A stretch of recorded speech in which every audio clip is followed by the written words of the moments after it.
Hello, thanks very much for joining me today. As Fatima said, I'm here to talk about leveling up your career with soft skills. This talk was created and meant to be given by my colleague Dawn Parzic, who unfortunately can't be here at LISA today, so she asked me to give this talk in her stead. So, for those who aren't sure what the term soft skills mean, these are skills that help us work well with other people, as opposed to, say, technical skills, which help us work with machines. I consider soft skills to be more valuable in software engineering than technical skills. Let me explain why. Have you ever worked with a lone wolf contributor? This is a team member who may contribute large amounts of completed work, but they're not good at working in harmony with the rest of the team. If you're not sure whether you've ever worked with a lone wolf, see if these ring any bells. They're unwilling to help other team members. They tend to react negatively to suggestions from other people. And though they can produce large amounts of code, they tend to be the sole maintainer of those components. So nobody else understands their code, and when the lone wolf leaves, those components end up being rewritten from scratch. In other words, what they're actually good at producing is technical debt. So contrast that with a team member who takes time to answer questions and provide guidance to people. When you give them feedback, they pay attention, and they're usually grateful for the feedback, even if it's negative. In other words, they're far more pleasant to work with. Even if they're not as much of a wizard as the lone wolf, their code won't have to be replaced when they leave. So what makes this person a more valuable employee? They may have worse technical skills, but they're far better at being a member of the team. What they contribute increases the value of the whole team. In other words, they have far better soft skills. So looking at those skills in depth, everything in software engineering is about people and how we work together. That's why interpersonal skills are ultimately more important than technical skills in our industry. It's why they're often referred to as socio-technical skills, which is a phrase that I think came out of the 40s and 50s. Because though many of these skills seem to be about technical matters, they are at their core about people.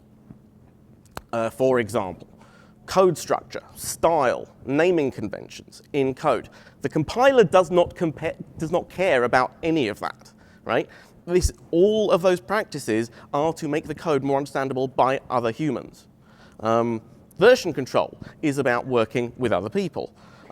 Team members, future team members, even future versions of yourself, right? Because God knows I've cursed my past self plenty of times when looking at old code. It is all about the people. The stuff that is primarily about the technology is computer science. And most of what we actually do during our day jobs in engineering is working with people. So here are some examples of soft skills. Each of these is vitally important in working with a team. We've got communication, which is the ability to listen and speak to others, not just verbally, but also non-verbally, and both in speech and in writing. There's teamwork, which is contributing in a way that benefits the entire team rather than just yourself. Problem solving, critical thinking skills, especially when applied to people problems as opposed to purely technical problems. Empathy is the ability to understand and share the feelings of others. And time management, the ability to allocate time and use it effectively. So these are just a few important soft skills. As it says at the top, these skills are needed. But that's just my opinion, right? Well, here is Dan Abramov. If you've used React, you've used his work. He created Redux. He also co-created the Create React app, a tool that you use to start a new React app. So there are many different names for these kinds of skills: people skills, leadership skills, as I said, socio-technical skills. We need to come up with better terms, especially than soft skills, which is the term that led you to this talk that you already understand. Especially because the term soft skills implies that they are easy or less important than hard technical skills. It's kind of giving them a bad rap. And as Dan says, they are both important and relevant. In some ways, many ways, they are more important. So this is from a piece by Laurie Barth, talking about her evolution as a developer.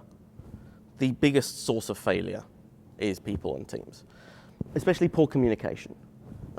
Examples of poor communication in engineering are lack of documentation for important code and processes, not reviewing PRs in a timely fashion, not communicating well during an incident, which means that the resolution gets delayed, and surprisingly commonly, features that end up having to be redesigned or ditched because the requirements were misunderstood. So failures are inevitable, but when something fails, we go searching for a root cause, and usually the failures can be traced back to people problems of one kind or another, process problems, problems in how people are working together. So they're really important. We've got that. If they're that important, why do we as individuals spend so little time focusing on our soft skills instead of, say, hard technical skills? Those seem to be what take most of our time in engineering. Well, because they're hard. In many ways, they are harder than technical skills. How we learn technical skills tends to be much more straightforward and universal. And soft skill improvement is not universal. We're all approaching these from different angles. We all have histories with them. We've all been using them and failing at them since we were very small. And we have these different histories and different things that have happened to us that change how we interact with others. On top of that, there's the differences in our brains, right? As we know, there are many kinds of neurological diversity in technology or tech industry. For example, we have people on the autism spectrum which may affect how they deal with emotions in others. We have people with ADHD, attention deficit disorder, like me, right? I have quite severe ADHD, and that makes it particularly hard for me to learn new habits or form new habits and make them effective. But for most people, learning these skills and improving skills is very difficult, especially because they're not just about learning new habits, but changing old ones. And there are a whole lot of problems that are common to all of us. This amazing thing is the Cognitive Bias Codex. It's a fascinating collection of many, many reasons why you are not as smart as you think you are. We have over 200 biases in here. This image was created by Buster Benson using one of my favorite pages on the internet, which is Wikipedia's list of cognitive biases. Please do not read it right now, because you will get sucked in. It's amazing. There's so much in there. Just bookmark it, stick it in a tab, something else, right? The main thing to know about these biases is that we all have vulnerability to them. They exist for reasons that are in the largest font on the outside. I don't know if you can read from the back, but we need to act fast. We don't have enough meaning in the information we're getting. We have too much information. These are ways of getting shortcuts. Biases act as shortcuts to help us. And unfortunately, they can end up with us doing the wrong thing a lot of the time. So although there are loads of them, we only have different ones active at different times, and different people are prone to different biases, but we are all prone to them. If you think you are not prone to biases at all, if you think you are completely unbiased, congratulations, that is a bias. It is known as the bias blind spot. Maybe you think you have some biases, but generally you're smarter than most of the people that you work with, if not all the people that you work with. Maybe it's possible that you are overestimating your skills in relation to others, or in comparison to others. Does anyone know the name for that effect? the generally overestimating, thank you, your skills. It is known as the Dunning-Kruger effect. It's remarkably common.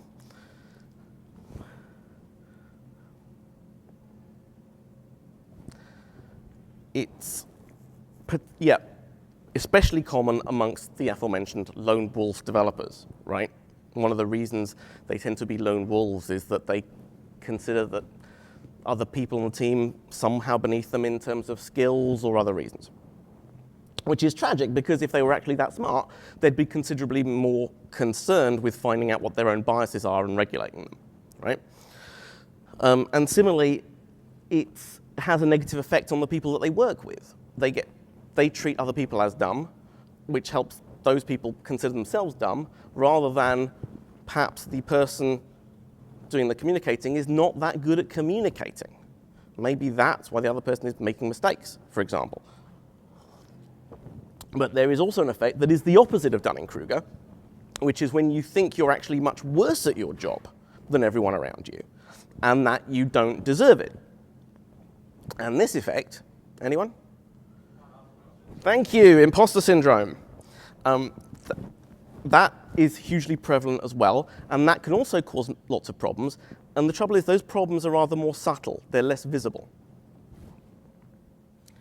So this is an image from a book called Growth by Carol Dweck about growth mindset versus fixed mindset. This is one of the ways that imposter syndrome manifests, is that it persuades us to stay in a fixed mindset about ourselves. We think that we're not going to get better at these things, or we're naturally bad at certain things and that we can't get better, which is bizarre, because if you're in tech, if you're in this industry, which I think everybody in this room is or related to, then you are learning the whole time. You can't stay in tech for very long if you're not continuously learning and adapting. But for certain things we take for granted as habitually learning, and other things we say, oh, I'm just naturally not good at that.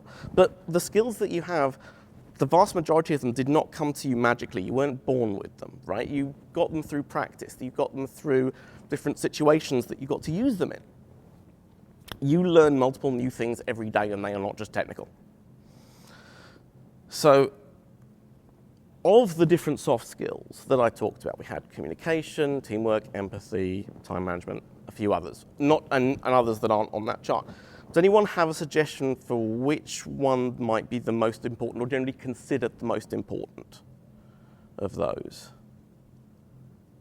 So, the one that I'm going to focus on, generally considered to be very important, is empathy, which is the ability to understand and share the feelings of another person, and then imagine what it'd be like to be in that person's situation.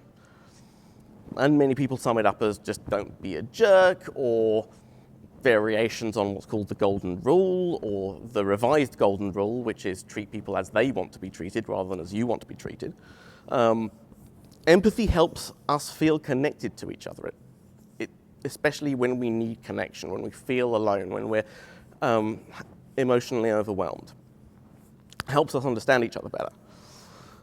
And empathy, despite the way it's discussed, is not a natural human skill.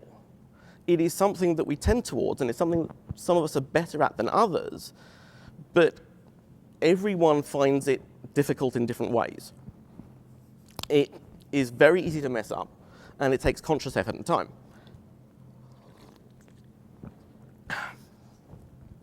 Too often we hear this, that we need to slow down, and we feel that we can't slow down. We feel like we're constantly trying to fix bugs. We've got to get new features out to customers. There is no time to slow down.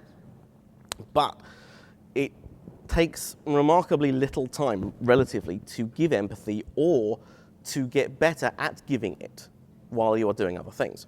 So to get into this, let's break down the basics of what empathy is, right? Let's imagine that someone comes to you in an emotional state. Something major has happened to them, right? Probably something bad.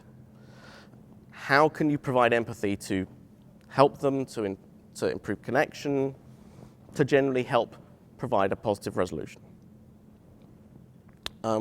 These are 4 attributes of empathy as defined by Professor Teresa Wiseman of Southampton University. So she does a lot of research into cancer care, especially emotional support rather than medicinal. Cancer treatment is always tough for both the patient and for the patient's family, right? And emotional support is vital. So we've got 4 different elements here. We have perspective taking, which is, can you see yourself in the other person's position? See how they are feeling by imagining yourself in their position. There's not judging them, right? It's not about how they got into that position. It's avoiding saying something like, well, you shouldn't have done that in the first place, right? How they got there doesn't matter. It's just accepting where they are. Then recognizing emotions. And by that, I don't mean being able to intuit naturally what their emotions are, because it might be quite difficult. Some people are very good at hiding their emotions. Some people, and some of us aren't very good at recognizing them. It's identifying them. This is more about simply acknowledging that they have those emotions or the emotional state that they're in. And finally, there's communication of understanding, which can be pretty tricky. So there are many ways that we can, unfortunately and understandably, mess up when trying to be empathic. One common way is looking for silver linings. We're trying to make things better for that person. So we say, hey, let's try and lift your mood with you know, the clue is, for example, if you're using sentences that begin with at least, right? That's probably a bad sign. There's a fabulous speaker called Brené Brown who has done some talks on empathy, and she talks about this kind of thing. You know, at least you have another kid in that school who hasn't been kicked out. At least he's in a better place now. Bad idea. Because the person on the other end will get the feeling that you're just trying to avoid dealing with their emotions rather than recognize them. Similarly, jumping straight into problem-solving mode, and this is a very common one amongst people in our industry, right? You're listening to try and solve their problem and talking about solving their problem rather than just taking a moment to understand and identify with it. And sometimes it's hard to tell what people want, right? It's worth asking, do you actually want me to problem solve, or would you like empathy right now? It's okay to admit that you don't know and you can't tell what somebody wants. And similarly, if you're trying to identify by talking about something that happened to you that is similar to what they're going through, then do it in a way that still focuses on what they are feeling and doesn't minimize it, right? Saying something like, well, my grandfather died and he was awful. I was glad he was gone. Not going to help.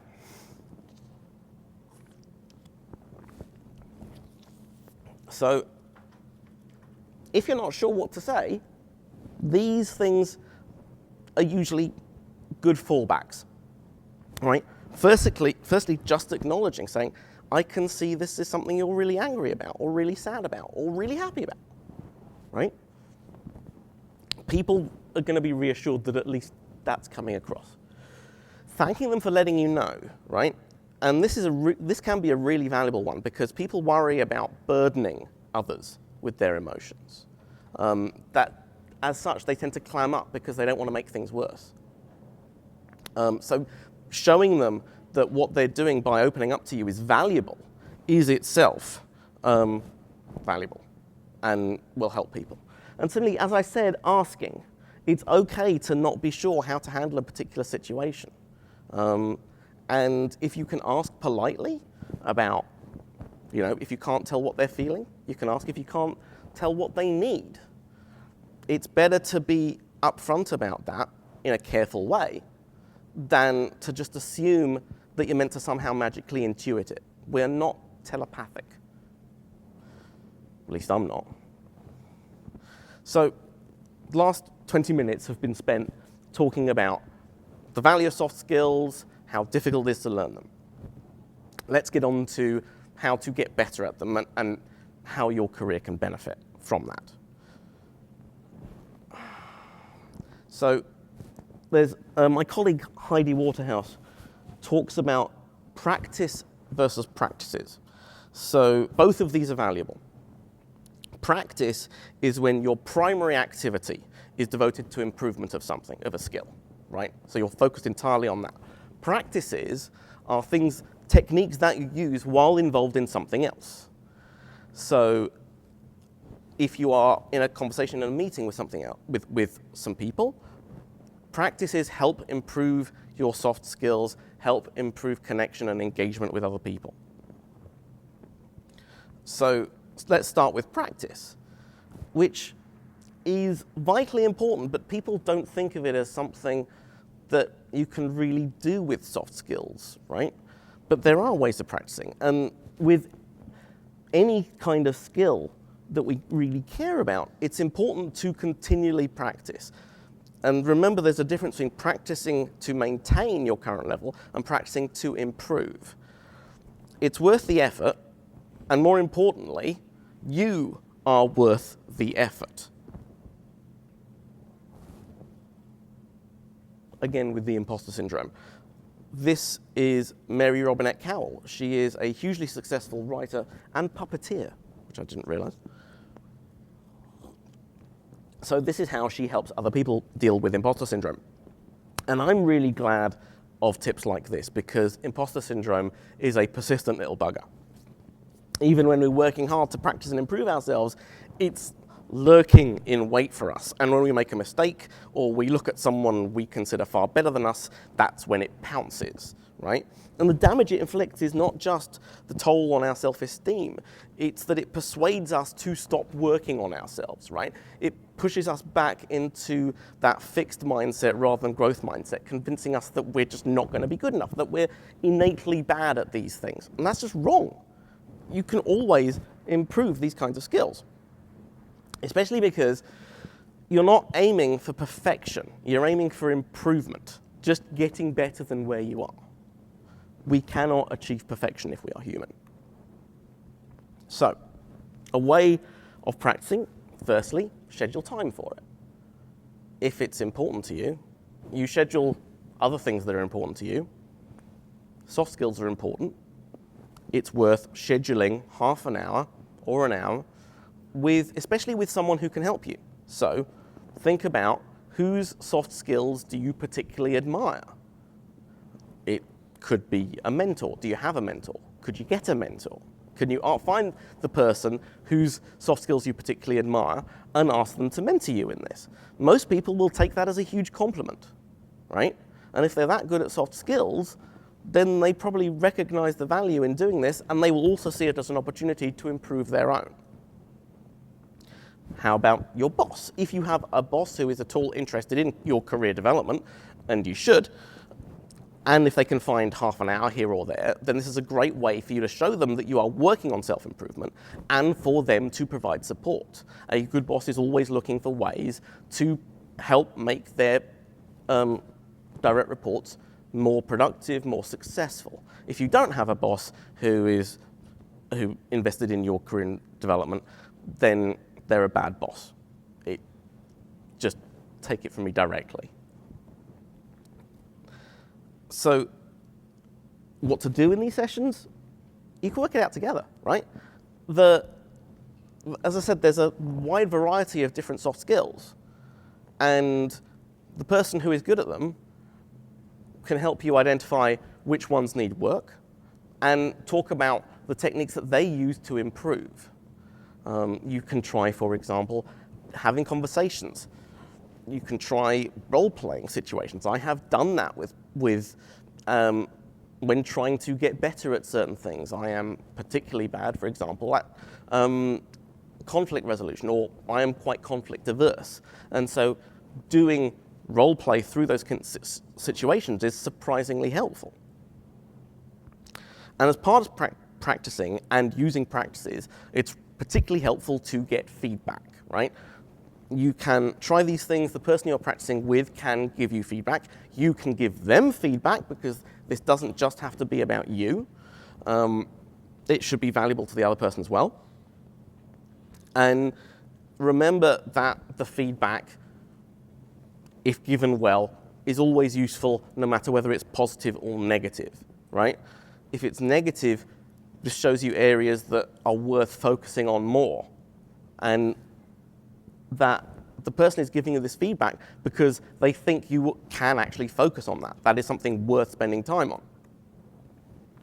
It's also useful to measure things. Now, in tech, we know a lot about continual measurement and the value of it, right?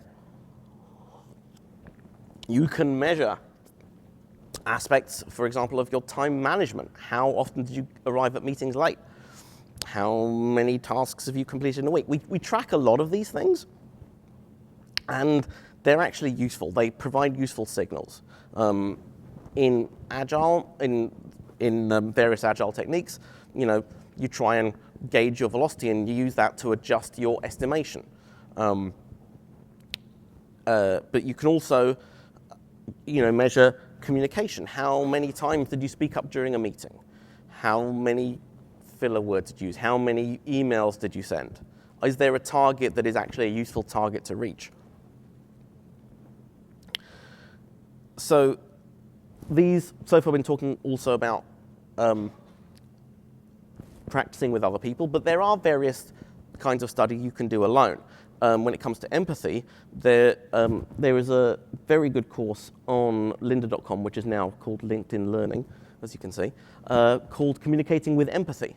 It's, I think, less than an hour and a half, broken up into lots of little videos. It's really good.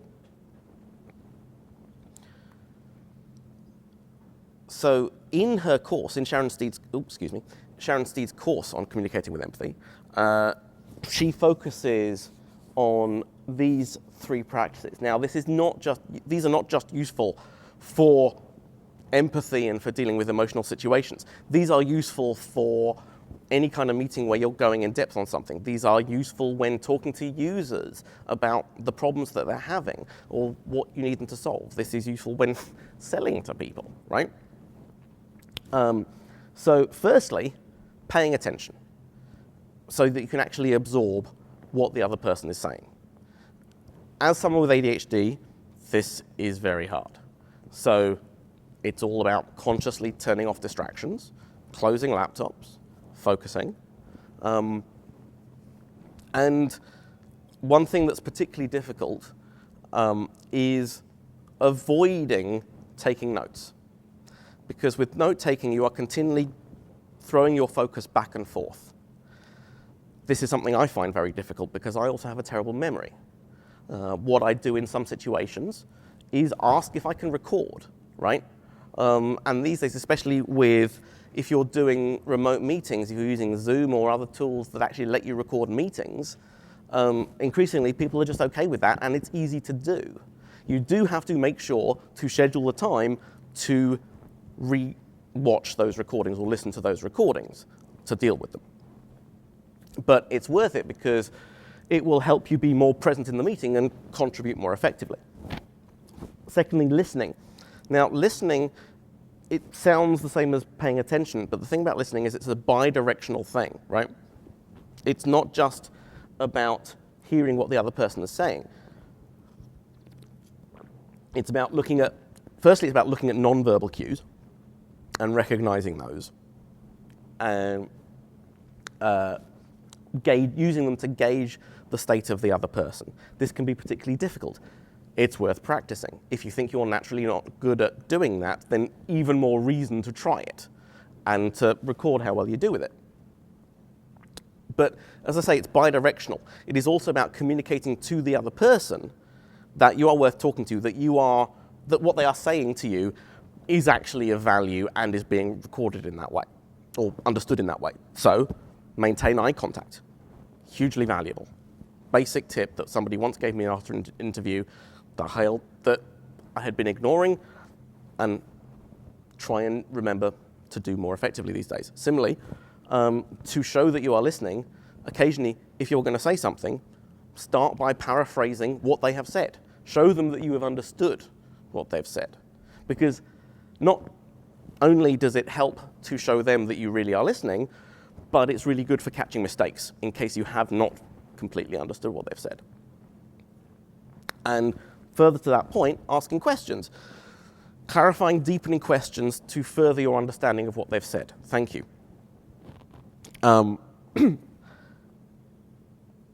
Because ultimately, what you should be trying to do is understand them as deeply as you can. This kind of sounds obvious, but again, it is something that is missed remarkably often. I know I'm guilty of it. Especially guilty of passive listening, right? There are times when, say, a user or customer is talking to a software engineer and saying, I'm having this problem, describing the problem that they're having.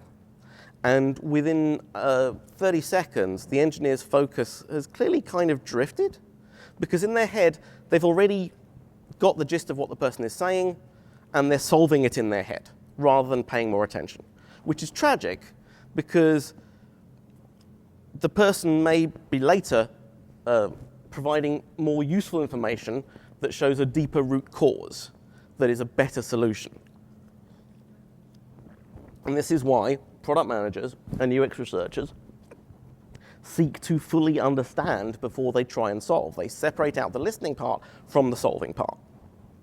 Try and gather as many different bits of evidence and information about the problem as you can before jumping into solution mode. Passive listening aims to simplify, and as a result, it ends up solving the wrong problem. Active listening respects the complexity and the depth of the problem. So in your career, in terms of showing that you understand depth, you understand root causes, which are not just useful in product managers, but as we know, in operations, root cause analysis is vital.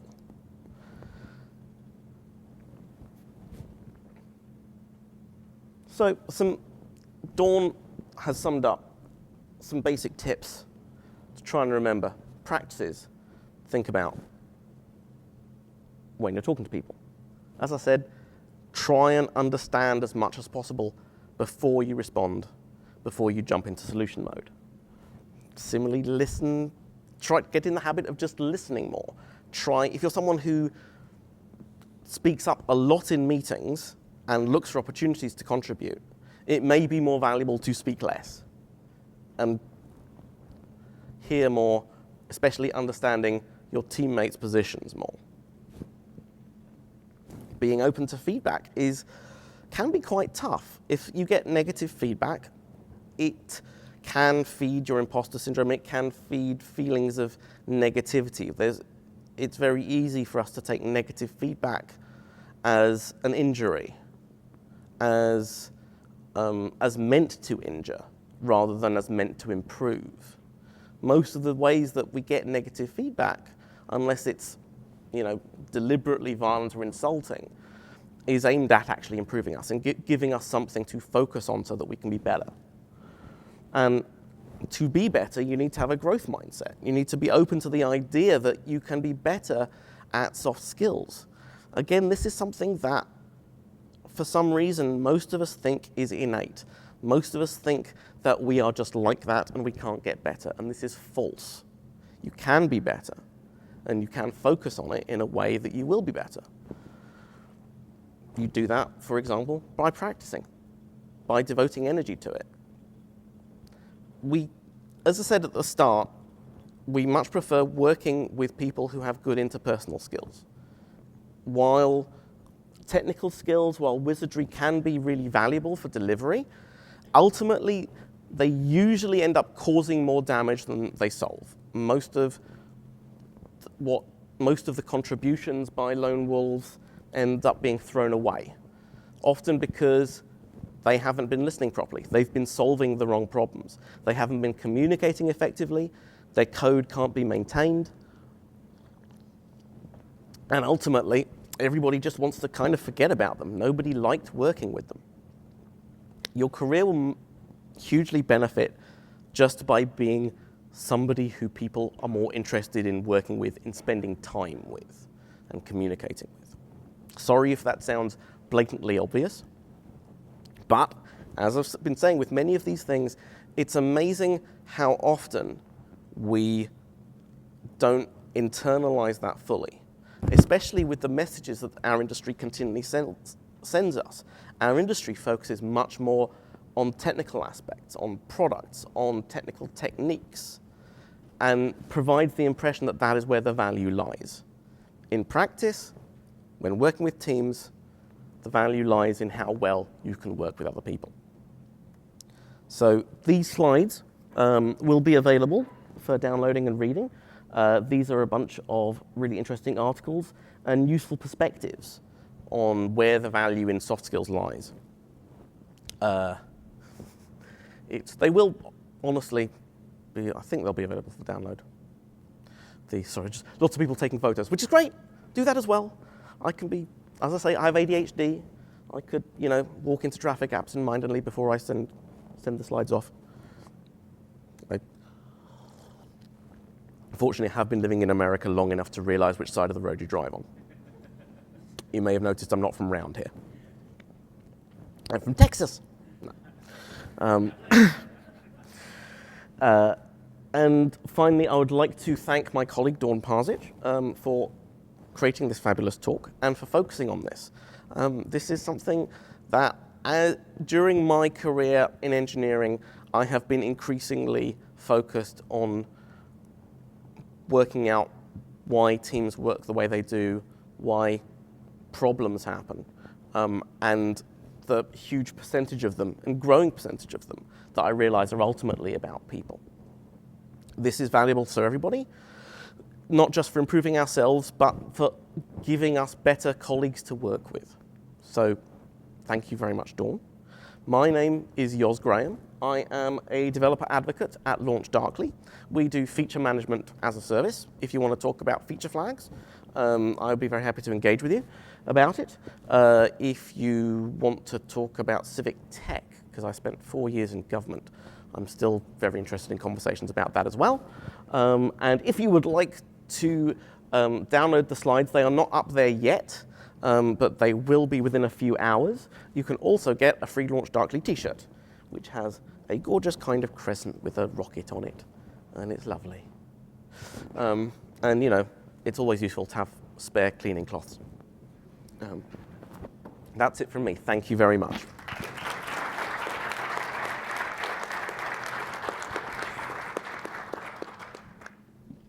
Thank you, Yoz. We are not doing question period for this talk. Will you be around later?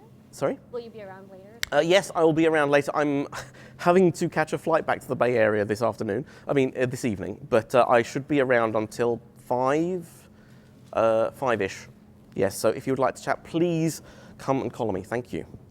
And so we've got another 7 minutes till the next talk if you want to switch rooms or get tea or go to the washroom or anything. I probably can, if there is anybody who has questions, I probably could take a cup. Is it worth, or should I? No, all right. Come and find me later. Thank you.